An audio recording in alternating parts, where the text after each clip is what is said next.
नमस्कार। चिंतन institute of education में आप सभी का एक बार फिर से स्वागत है। आइए आज के इस वीडियो में जिस शीर्षक के साथ मैं उपस्थित हुआ हूं वह शीर्षक देखें क्या है। अनुसंधान अभिक्षमता के अंतर्गत प्रतिचयन प्रविधियां। तो नेट फर्स्ट पेपर की तैयारी ऐसे विद्यार्थी जो यूजीसी नेट फर्स्ट पेपर की तैयारी कर रहे हैं उनसे इससे संबंधित भी प्रतिचयन प्रविधियां, सैम्पलिंग टेक्निक, इससे संबंधित भी प्रश्न पूछे जा रहे हैं। तो चलिए आइए हम लोग देखते हैं कि यह जो सैम्पलिंग है, सैम्पलिंग टेक्निक है, वह क्या है।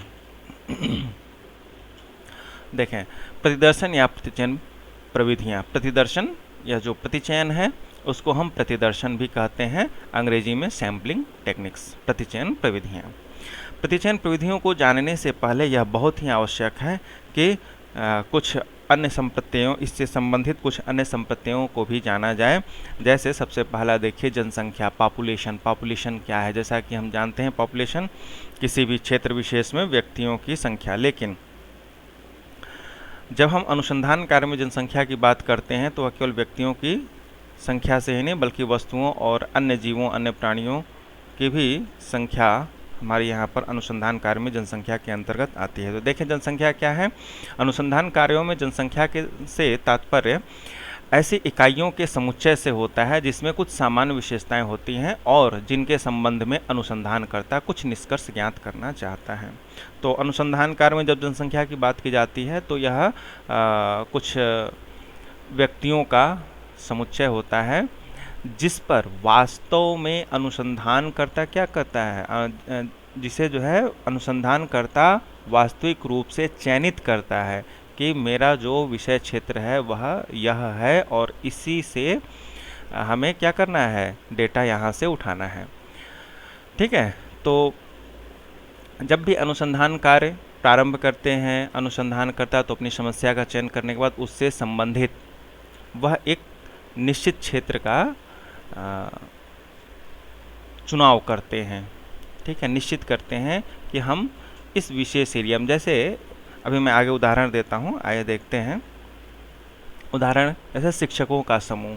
ठीक है, अब जैसे मान लेते हैं किसी अनुसंधानकर्ता का यह है कि उत्तर प्रदेश में शिक्षकों का अध्ययन अध्यापन के प्रति अभिवृत्ति, यदि इसको वो जानना चाहते हैं तो क्या होगा, इनका जो जनसंख्या है वह क्या हो जाएगी, उत्तर प्रदेश के सभी शिक्षक जो हैं वह क्या हो जाएंगे, इनकी जनसंख्या के अंतर्गत आएंगे। इनकी जनसंख्या की जो इकाइयां होंगी वह क्या होंगी, उत्तर प्रदेश के जितने भी शिक्षक हैं वे सभी शिक्षक इस अनुसंधान कार्य के अंतर्गत जनसंख्या होगी। ठीक है। ठीक वैसे ही अभियंताओं का समूह, कक्षा 9 के विद्यार्थियों का समूह, तो ये सब क्या है, ये सब अनुसंधान के अंतर्गत आने वाले जनसंख्या हैं। तो इस प्रकार से बहुत ही अगर सरल शब्दों में समझा जाए तो जनसंख्या क्या है, जनसंख्या अनुसंधानकर्ता द्वारा निश्चित किया गया समूह, व्यक्तियों का समूह होता है जहां से अनुसंधानकर्ता क्या करता है, अपने कार्य से संबंधित डेटा को एकत्रित करता है और उसका विश्लेषण करके वह निष्कर्षों को ज्ञात करता है। ठीक है। नेक्स्ट आइए देखिए, अब देखें जो जनसंख्या होती है हमारी दो प्रकार की होती है। पहला है सीमित जनसंख्या और दूसरा है असीमित जनसंख्या। सीमित जनसंख्या क्या हुआ, ऐसी जनसंख्या जिसकी सदस्यों की, जिसमें आने वाले सभी व्यक्तियों की संख्या निश्चित हो। जैसे यदि हम ये कहें उत्तर प्रदेश के सभी शिक्षकों की संख्या, तो उत्तर प्रदेश में जितने भी शिक्षक हैं उनकी संख्या सीमित ही तो होगी, असीमित तो होगी नहीं, सीमित होगी। और वह हमें ज्ञात भी होगा, उसका एक नंबर होगा, चाहे जो भी हो। आप देख सकते हैं 50,000, 60,000, 70,000, चाहे जो भी हो, एक संख्या होगी और वह अनिश्चित नहीं होगा, वह निश्चित होगा, सीमित होगा। ठीक है। तो इस प्रकार से जनसंख्या का जो पहला प्रकार है वह क्या है, सीमित जनसंख्या। तो ऊपर के जो भी उदाहरण दिए गए हैं, शिक्षकों का समूह, अभियंताओं का समूह, चिकित्सकों का समूह, कक्षा 9 के विद्यार्थियों का समूह, इस प्रकार के जो भी जनसंख्याएं हैं ये सब क्या है, सीमित जनसंख्या के उदाहरण हैं। दूसरा है असीमित जनसंख्या। असीमित जनसंख्या जहाँ पर जनसंख्या में आने वाले सदस्यों की संख्या ज्ञात न हो कि उनकी संख्या कितनी है। अब इसको आप देख सकते हैं, जैसे इसका उदाहरण दिया जाता है नदी में मछलियों की संख्या। नदी में मछलियों की संख्या यदि आपको देखना होगा तो आप निश्चित रूप से नहीं कह सकते कि कितनी मछलियाँ होंगी, यह काउंट नहीं की जा सकती। इसलिए इसको क्या है, या इस प्रकार की जो जनसंख्या होती है उसे असीमित जनसंख्या के अंतर्गत रखा जाता है। नेक्स्ट है प्रतिदर्श सैंपल। देखिए सैंपल या जो प्रतिदर्श होता है वह जनसंख्या का ही एक छोटा भाग होता है। और जब भी आप देखेंगे, जब भी अनुसंधान कार्य किसी अनुसंधानकर्ता द्वारा किया जाता है तो अनुसंधानकर्ता जो अपनी जनसंख्या का निर्धारण कर लेता है, जनसंख्या को निश्चित कर लेता है, तो उस संपूर्ण जनसंख्या से डेटा का कलेक्शन करना बड़ा ही मुश्किल कार्य होता है। और आप देखेंगे मुश्किल तो होता ही है, साथ ही साथ श्रम साध्य भी होता है, व्यय भी अधिक होता है। तो इसलिए जो अनुसंधानकर्ता होते हैं वे इस जनसंख्या से एक छोटा समूह तैयार करते हैं, इसमें से कुछ व्यक्तियों का एक छोटा समूह तैयार करते हैं और उससे वह अपने कार्य से संबंधित आंकड़ों को एकत्रित करते हैं। तो यह जो जनसंख्या से छोटा समूह बनाया जाता है अनुसंधानकर्ता द्वारा, वही क्या कहलाता है, वह प्रतिदर्श कहलाता है। तो इस प्रकार से आप देखेंगे जो प्रतिदर्श होता है वह जनसंख्या का एक छोटा भाग होता है जिसे अनुसंधानकर्ता वास्तविक अध्ययन के लिए चयनित करता है। और आप देखेंगे जो प्रतिदर्श होता है इसे न्यायादर्श भी कहते हैं, इस प्रतिदर्श को न्यायादर्श भी कहा जाता है।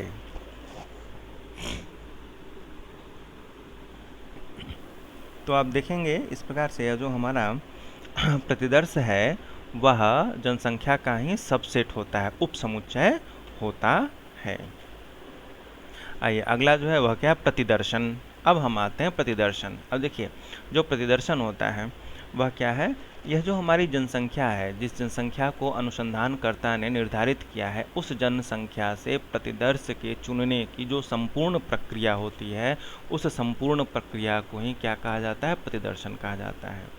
तो देखें प्रतिदर्शन क्या है, प्रतिदर्शन एक ऐसी क्रमबद्ध चयन प्रक्रिया है जिसके अंतर्गत अनुसंधानकर्ता अपने अध्ययन हेतु जनसंख्या से प्रतिदर्श का चयन करता है।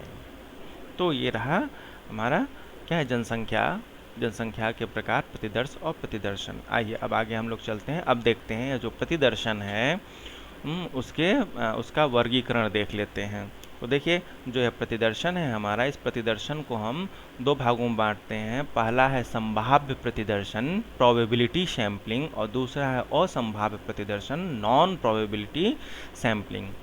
अब देखें ये जो संभाव्य प्रतिदर्शन है, प्रोबेबिलिटी सैंपलिंग है, इसके अंतर्गत आप देखेंगे कौन कौन से प्रतिदर्शन की विधियां आती हैं। तो ये यहाँ पर लिस्ट दिया हुआ है, इसको याद कर लीजिएगा। देखिए पहला है साधारण यादृच्छिक प्रतिदर्शन, सिंपल रैंडम सैंपलिंग।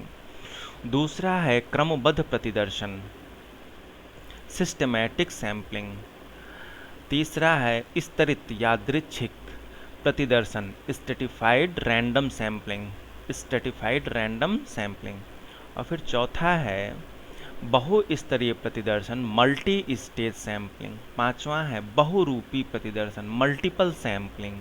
और छठा है समूह या गुच्छ प्रतिदर्शन, क्लस्टर सैंपलिंग। तो ये सब क्या है, आपके संभाव्य प्रतिदर्शन के अंतर्गत आने वाले जो प्रतिदर्शन की विधियां हैं वे हैं। और दूसरा है असंभाव्य प्रतिदर्शन। असंभाव्य प्रतिदर्शन नॉन प्रोबेबिलिटी सैंपलिंग, जिसके अंतर्गत आप देखेंगे कोटा प्रतिदर्शन आता है, कोटा सैंपलिंग है। दूसरा है आकस्मिक या अवसरानुसार प्रतिदर्शन, एक्सीडेंटल या इंसिडेंटल सैंपलिंग।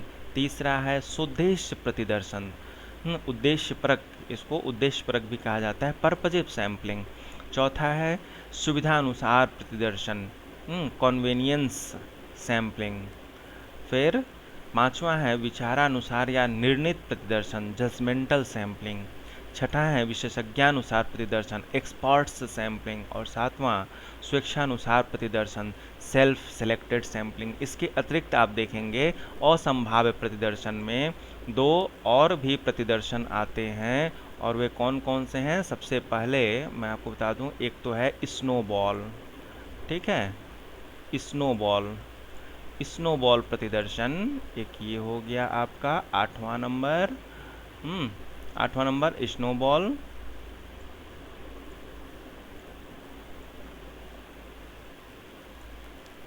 स्नोबॉल प्रतिदर्शन ये हो जाएगा, स्नोबॉल प्रतिदर्शन आता है। और 9वां नंबर है, आप देखेंगे घनीभूत प्रतिदर्शन, सेचुरेटेड, सेचुरेटेड प्रतिदर्शन। तो ये सब जो हैं ये क्या हैं, ये जो 9 प्रतिदर्शन के प्रकार हैं ये सभी क्या हैं, ये सभी आपके असंभाव्य प्रतिदर्शन के अंतर्गत आते हैं। ठीक है, तो ये हो गया आपका, आप देखेंगे ये इस प्रकार से। ठीक है, तो असंभाव्य प्रतिदर्शन इसके अंतर्गत 9 यहाँ पर मैं दिया हूँ, और भी कई आते हैं, अगर आप अन्य पुस्तकों को देखेंगे तो 1-2 और आपको मिल जाएंगे। ठीक है, तो कम से कम इतना तो आपको याद करना ही है। ठीक है, तो देखें ये हो जाएगा। अब देखिए इस पर प्रश्न आपसे नेट फर्स्ट पेपर में कैसे पूछा जाता है, तो यही सब आपको इसमें इन सभी में से 4-5 दे दिया जाएगा ऑप्शन में, और आपसे पूछा है बताइए कौन संभाव्य प्रतिदर्शन का उदाहरण है या असंभाव्य प्रतिदर्शन का उदाहरण है या नहीं है। हैं, इस प्रकार के प्रश्न आपसे एग्ज़ाम में पूछे जाएंगे। अब यहाँ देखिए एक बात मैं आप लोगों को बता दूँ, यह जो यहाँ पर क्रमबद्ध प्रतिदर्शन है, सिस्टमैटिक सैम्पलिंग है, इसे कुछ विद्वान असंभाव्य प्रतिदर्शन में इस कैटेगरी में रखते हैं। उनका कहना है कि यह क्या है, यह पूर्ण रूप से संभाव्य प्रतिदर्शन नहीं है, क्योंकि इसमें रैंडम, देखिए जो संभाव्य प्रतिदर्शन है इसका आधार होता है रैंडमाइजेशन, यादृच्छिकरण, है ना, और इसका रैंडमाइजेशन या यादृच्छिकरण नहीं होता है। तो यहाँ पर कहते हैं कि इसमें रैंडमाइजेशन का प्रयोग नहीं किया गया होता है। ठीक है, कुछ विद्वानों के अनुसार, लेकिन कुछ कहते हैं कि किया जाता है। ठीक है, तो कुछ विद्वान इसको अर्ध प्रसंभाव्य, ठीक है, ये जो संभाव्य प्रतिदर्शन और असंभाव्य है, तो कुछ विद्वान 3 भागों में बांटते हैं, संभाव्य, असंभाव्य और अर्ध संभाव्य। तो इसको अर्ध संभाव्य में कुछ लोग रखते हैं। ठीक है, तो यह आप देखेंगे जो क्रमबद्ध प्रतिदर्शन है किस प्रकार से किया गया है उस पर आधारित होता है, और उसके आधार पर यह कहा जाए कि वो संभाव्य के अंतर्गत है या नहीं है। अगर इसका उपयोग किसी अनुसंधानकर्ता द्वारा किया जा रहा है और रैंडमाइजेशन का प्रयोग कर रहे हैं तो संभाव्य प्रतिदर्शन होगा। यदि इसके अंतर्गत रैंडमाइजेशन का प्रयोग नहीं किए, क्रमबद्ध प्रतिदर्शन के अंतर्गत रैंडमाइजेशन का प्रयोग नहीं किए, तो क्या होगा, वह आपका यहाँ पर असंभाव्य के अंतर्गत आएगा। तो यह है प्रतिदर्शन के प्रकार, इससे संबंधित प्रश्न कई बार पूछा गया नेट फर्स्ट पेपर में, तो आप उसको जो है इन सभी को इस वर्ग के अनुसार आप इनको याद कर लें। असंभाव्य में ये स्नोबॉल और घनीभूत ये भी पूछा जाता है, तो इसको भी आप याद कर लें। आइए आगे चलते हैं। अब हम लोग देखते हैं संभाव्य प्रतिदर्शन, प्रोबेबिलिटी सैम्पलिंग क्या है। तो देखिए प्रोबेबिलिटी सैम्पलिंग एक ऐसा प्रतिदर्शन होता है जिसमें जनसंख्या के सभी सदस्यों का प्रतिदर्श में चयनित किए जाने की संभावना समान रहती है, यानी कि कोई भी ऐसा सदस्य नहीं होगा जिसके चुने जाने की संभावना ना हो। ठीक है, नेक्स्ट है, इसके अंतर्गत जनसंख्या से प्रतिदर्श को चुनने के लिए यादृच्छिक विधि रैंडमाइजेशन का प्रयोग किया जाता है। तीसरा देखें, किसी भी सदस्य का चयन दूसरे सदस्य के चयन को प्रभावित नहीं करता है ना। जैसे कि किसी एक सदस्य का अगर चयन हो गया तो उसके आधार पर दूसरे सदस्य का भी चयन हो जाए, या किसी एक के चयन होने से दूसरे का चयन ना हो, ऐसा नहीं होता है इस प्रकार के प्रतिदर्शन विधि में। आइए अब हम लोग जो संभाव्य प्रतिदर्शन है इसकी विशेषताओं को देख लें। तो आपसे देखिए संभाव्य और असंभाव्य जो प्रतिदर्शन है उसकी विशेषताएं और उसके जो दोष हैं उसके बारे में भी प्रश्न पूछा जाता है। ठीक है, तो इसे भी आपको याद रखना होगा। तो आइए देखिए क्या क्या है। सबसे पहला, जनसंख्या के सभी सदस्यों का प्रतिदर्श में चयनित होने की संभावना समान होती है, और जब ऐसा होता है तो आप देखेंगे पक्षपात की संभावना प्रायः नहीं के बराबर होती है। ठीक है, पक्षपात नहीं हो पाता है।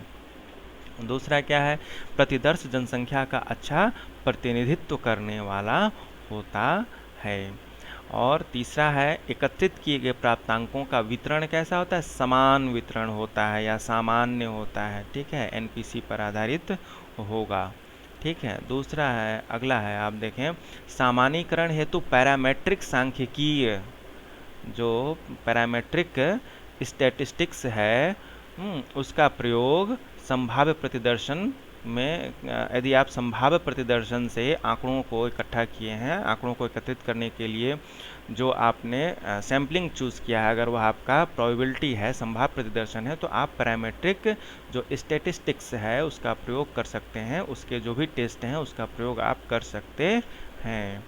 इसके आधार पर सामान्यीकरण किया जा सकता है, जनरलाइजेशन। इससे जो भी परिणाम प्राप्त होगा, इनसे प्राप्त आंकड़ों के आधार पर जो भी परिणाम प्राप्त होगा उसका जनरलाइजेशन किया जा सकेगा। और देखें, इससे प्राप्त जो भी परिणाम होते हैं वो विश्वसनीय और वैध होते हैं। तो ये इसकी विशेषताएं हैं, इनको आप लोग याद कर लें।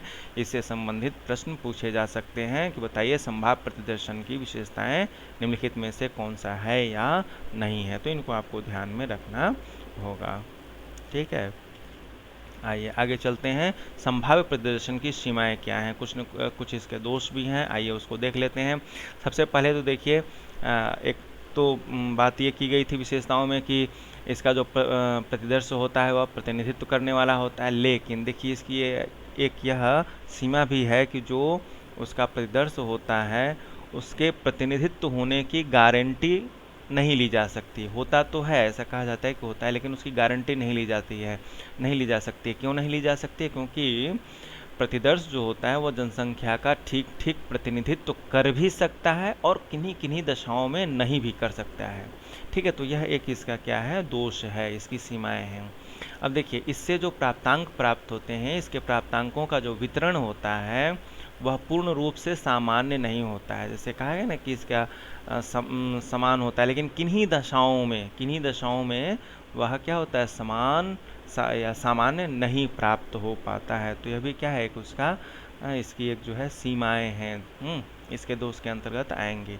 फिर आप देख सकते हैं कि इसके जो प्रतिदर्श हैं इससे किया गया सामान्यीकरण जोखिम भरा होता है। जोखिम भरा होता है क्यों भाई? क्योंकि निष्कर्ष के शुद्ध होने की संभावना कम होती है। निष्कर्ष के शुद्ध होने की संभावना, जो निष्कर्ष होता है वो प्योर आए, कुछ दशाओं में प्योर नहीं आता है। ठीक है, थोड़ा संदेह में रहता है। फिर आप देख सकते हैं शैक्षिक परिस्थितियों में इसका इस प्रकार के प्रतिदर्श का चयन क्या है, प्रैक्टिकेबल नहीं होता है, व्यवहारिक नहीं होता है। तो ये कुछ इसकी सीमाएं हैं, लेकिन इन सीमाओं के बावजूद भी यह जो प्रतिदर्शन है, संभाव्य प्रतिदर्शन है, वह सबसे अच्छा प्रतिदर्शन माना जाता है। क्योंकि यहाँ से भाई कुछ ही दशाओं में इसके जो है क्या कहते हैं, प्रतिनिधिक नहीं होने की संभावना होती है, लेकिन अधिकांश में होने के कारण यह सबसे अच्छा माना जाता है। और इससे जो भी आंकड़े प्राप्त होते हैं उसके विश्लेषण से जो भी परिणाम आता है वह विश्वसनीय और वैध होता है। ठीक है, चलिए आइए आगे हम लोग देखते हैं असंभाव्य प्रतिदर्शन, नॉन प्रोबेबिलिटी सैम्पलिंग। असंभाव्य प्रतिदर्शन क्या है? तो संभाव्य से विपरीत असंभाव्य प्रतिदर्शन ऐसा प्रतिदर्शन होता है जहां पर आप देखेंगे कि जो संभाव्यता का सिद्धांत है उस पर यह आधारित नहीं होता है, संभाव्यता के सिद्धांत पर यह आधारित नहीं होता है। जहां पर आप देखेंगे रैंडमाइजेशन का प्रयोग नहीं किया जाता है। जो सदस्य होते हैं, जनसंख्या से प्रतिदर्श में आने वाले जो भी सदस्य हैं उनके चयन के लिए जो यादृच्छिक विधि है, रैंडमाइजेशन जो मेथड है, उसका प्रयोग नहीं किया जाता है, बल्कि अनुसंधानकर्ता अपने मन से अपने इच्छानुसार चयन कर लेता है। तो आप देख सकते हैं इसमें इकाइयों के चयन का आधार संयोग के स्थान पर, यादृच्छिककरण के स्थान पर सुविधा, अवसर, निर्णय आदि होता है। तो इस प्रकार का जो भी प्रतिदर्शन किया जाएगा वह क्या कहलाएगा? असंभाव्य प्रतिदर्शन कहलाएगा। फिर आप देखेंगे इसके अंतर्गत जनसंख्या से प्रतिदर्श को चुनने के लिए जो प्रतिदर्श है उसका चुनाव जब इसमें किया जाता है तो यादृच्छिक विधि का प्रयोग नहीं किया जाता है। नेक्स्ट है, कुछ परिस्थितियों में प्रतिदर्श और जनसंख्या एक ही हो जाती है। आप देखेंगे जो जनसंख्या है वो छोटा जनसंख्या होता है और उसके सभी सदस्यों को प्रतिदर्श के रूप में ले लिया जाता है, सबसे डेटा कलेक्ट कर लिया जाता है। तो आप देखेंगे कुछ परिस्थितियों में असंभाव्य प्रतिदर्शन में जो हमारा प्रतिदर्श है वह और जनसंख्या एक ही होता है। और ऐसा होने पर जो प्रयोगकर्ता होते हैं, जो अनुसंधानकर्ता होते हैं, वह क्या है, वह उस पर डीपली प्रयोग तो कर लेते हैं, लेकिन उसका सामान्यीकरण वह नहीं कर पाते हैं, उसका सामान्यीकरण नहीं किया जा सकता है। वह जो भी सामान्यीकरण करेंगे वो जिस समूह पर अनुसंधान किया केवल उसके लिए ही वह लागू होगा, उसका अन्य समूहों पर सामान्यीकरण नहीं किया जा सकता है। ठीक है, आइए अब इसकी जो है विशेषताओं को देख लिया जाए। तो देखें, असंभाव्य प्रतिदर्शन यह ऐसा प्रतिदर्शन होता है जिसमें प्रतिदर्श का चयन करना आसान होता है। भाई अपनी सुविधा के अनुसार लेना है तो आसान है, सरल होता है। और देखिए दूसरा क्या है इसकी विशेषता, जब प्रतिदर्श और जनसंख्या एक ही होता है तो सदस्यों के चयन की आवश्यकता भी नहीं पड़ती है। भाई कुछ परिस्थितियों में हमारा क्या जनसंख्या छोटा है, जब जनसंख्या छोटा है तो उसके सभी सदस्यों को हमने प्रतिदर्श के रूप में ले लिया, पूरी जनसंख्या को ही प्रतिदर्श मान लिया, सबसे हम जो है डेटा कलेक्ट कर रहे हैं। तो जब हमारी जनसंख्या ही प्रतिदर्श हो गई तो हम सदस्यों को चुनने के लिए कोई प्रोसेस हमें नहीं करना पड़ेगा, हमको चुनने की आवश्यकता ही नहीं पड़ती है। ठीक है, और एक विशेषता, अगली विशेषता क्या है, देखिए जो भी डेटा कलेक्ट किए जाते हैं उसका जो वितरण होता है वह कैसा होता है, स्वतंत्र होता है, समान नहीं होता है। जबकि आप देखेंगे संभाव्य प्रतिदर्शन में जो प्राप्तांक होते हैं उसका वितरण कैसा होता है, समान होता है, सामान्य होता है।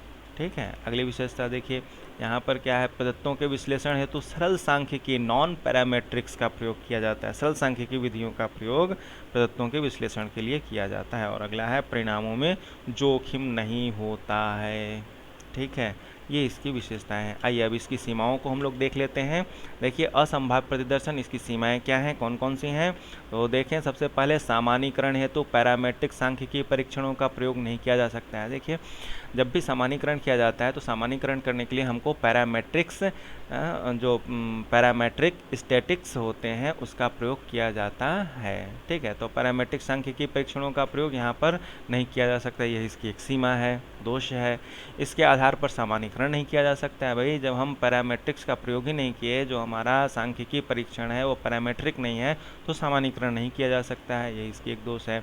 फिर देखिए इसमें पक्षपात की संभावना बनी रहती है, जबकि आप देखेंगे जो हमारा असंभाव्य प्रतिदर्शन होता है उसमें पक्षपात नहीं हो पाता है। ठीक है, वह पक्षपात रहित होता है। और जबकि यह क्या है, इसमें यह दोष है, यह पक्षपात पूर्ण होता है। ठीक है, अगला देखें, प्रतिदर्श जनसंख्या का प्रतिनिधित्व नहीं करता है। ठीक है, पूरी जनसंख्या का प्रतिनिधित्व करने वाला नहीं होता, यह इसकी एक सीमा या दोष है। फिर देखेंगे इससे जो प्राप्त परिणाम होते हैं वो विश्वसनीय और वैध नहीं होते हैं। तो ये रहा आपका संभाव्य और असंभाव्य प्रतिदर्शन क्या है, उसकी विशेषताएं और उसकी सीमाएं क्या हैं, इसके बारे में मैं बतलाया आपको। और इसके साथ ही साथ मैं यह बताया कि जो असंभाव्य और संभाव्य प्रतिदर्शन है, संभाव्य और असंभाव्य, प्रोबेबिलिटी और नॉन प्रोबेबिलिटी, जो यह सैम्पलिंग टेक्निक है, इसके अंतर्गत कौन कौन सी अन्य प्रतिदर्शन की विधियां आती हैं, तो उसे आप लोग याद कर लीजिए। नेट फर्स्ट पेपर में इससे संबंधित प्रश्न बार बार पूछे जाते हैं। तो आज की इस वीडियो में इतना ही। और ऐसे विद्यार्थी जो पहली बार मेरा वीडियो देखें, यदि उनको पसंद आया हो तो लाइक करें, और यदि वे चाहते हैं कि हमारी वीडियोस आगे आने वाली जितने वीडियोस हैं अगर वो उन तक पहुंचती रहे तो सब्सक्राइब कर लें, और यदि पसंद आया हो तो इसे शेयर भी करें, अधिक से अधिक अपने मित्रों में शेयर करें, ताकि मेरे इस वीडियो से सभी विद्यार्थी, अधिक से अधिक विद्यार्थी लाभान्वित हो सकें। तो चलिए आज के लिए इतना ही, धन्यवाद।